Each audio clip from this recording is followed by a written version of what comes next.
round table, and he's gonna speak on everybody's favorite subject. Horses at Gettysburg. You know that? I gotta come out, and you better be here. You come here if you're sick or whatever, you better be here. But anyhow, I'd like to introduce our speaker for tonight, Dave Donahue.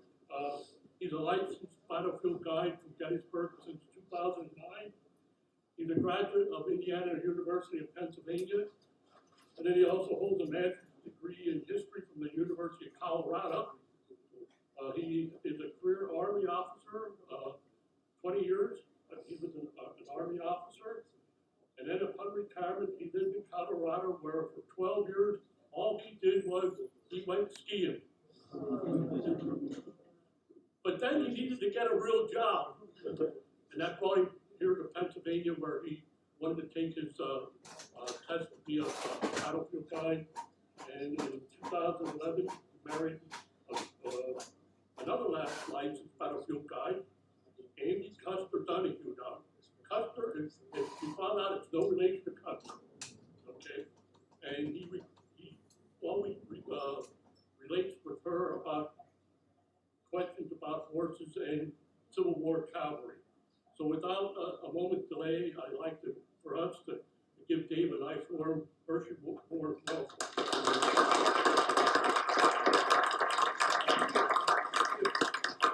Good to see you. Thanks for having me here, folks. Can you hear me in the back? Speak this way. Okay. We're okay? Okay. We're talking a little bit about artillery tonight. Basic stuff about field artillery and how they operate in the field.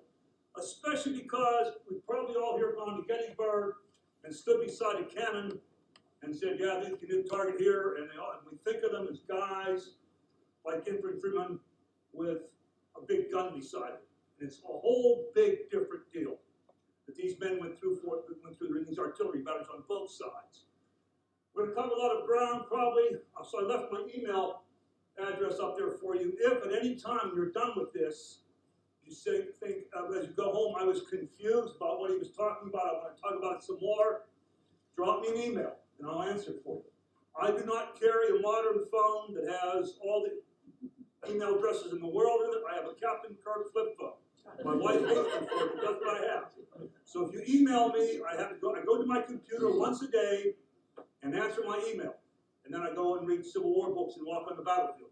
So don't expect if you email me with a question when you're going to get an answer within an hour and a half. It'll be a day or two, okay? But feel free to ask questions at any time. Or if you call later and say, yeah, I didn't get what you're talking about, we can talk about it, okay? I hope I can get this to work.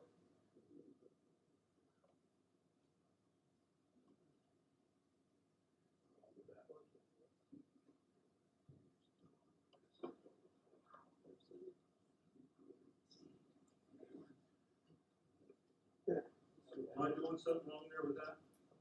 I don't know, sometimes me, there's a loose screw behind the control. Might be me. Exactly.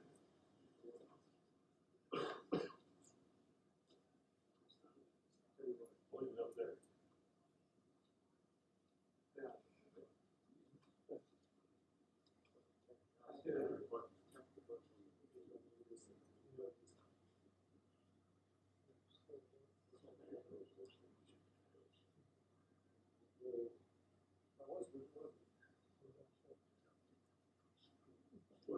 Things were simpler in the 19th century.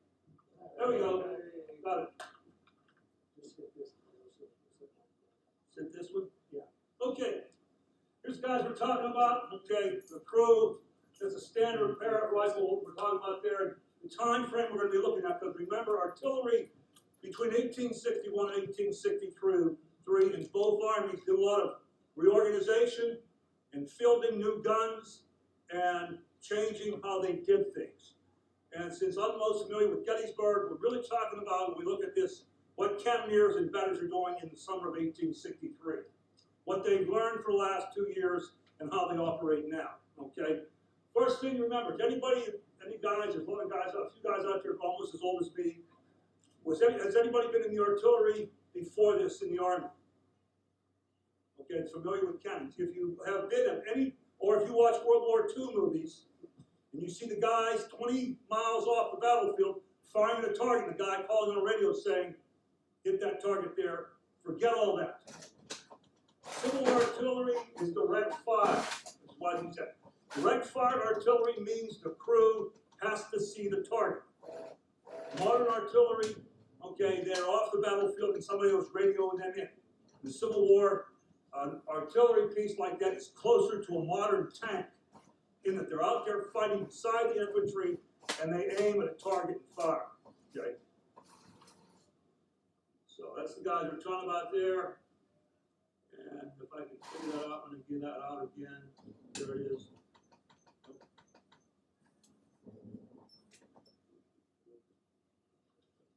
There's what they do. I love this scene. Okay, an author years ago in Fairfax Down, this is what happened to a battalion of Confederate artillery when they were targeted at Gettysburg by Union guns on Cemetery and Culp's Hill, or excuse me, Cemetery Hill and Culp's Hill on the night of July the 2nd, 1863. Okay, guns dismounted and disabled, carriages splintered and crashed. Ammunition chest exploded, livers upset, horses plunging and kicking, okay, dashing out the brains of men tangling their harness. Gunners, cannoneers with pistols crawling around the horses, trying to get to kill them so they don't, struggle and kick the wounded men. That is the purpose of artillery on the battlefield, to destroy these people. Right? And that's the goal of everything artillery is going to try to do. I'm going to see here what he's going to try to do to make that happen, as it did at times at Gettysburg.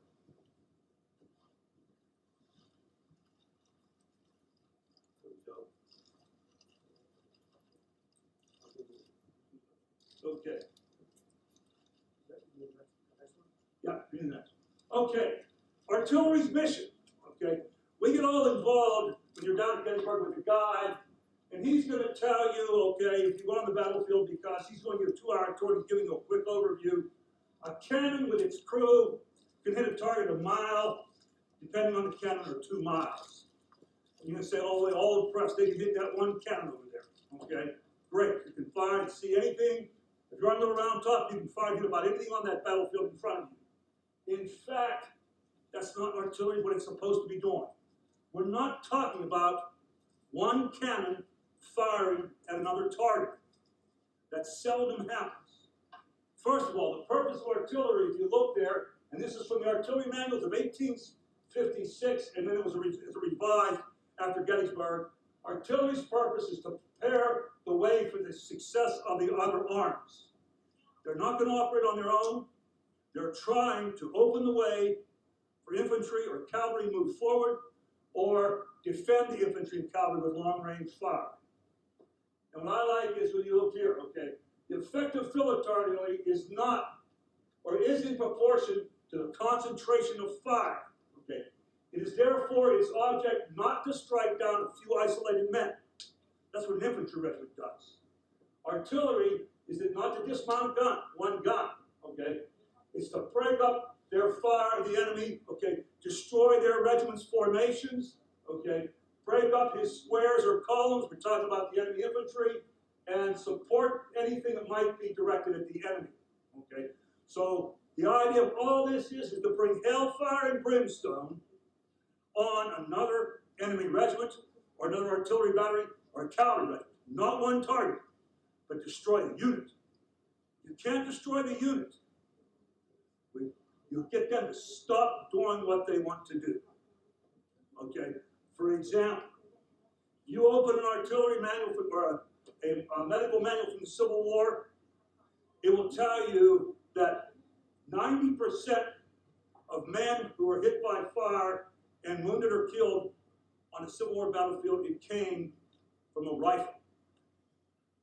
And 3% to 5%, depending on the source, say it came from an artillery round. Okay? And that makes everybody, a lot of people say, not everybody, because I don't, artillery is relatively ineffective. Not necessarily so. Two things to always remember when somebody tells you that. Where do they count the casualties in Civil War? When men were brought back at the aid station, behind the lines. I would submit to you, when I show you what a canister round looks like and you're hit by a canister,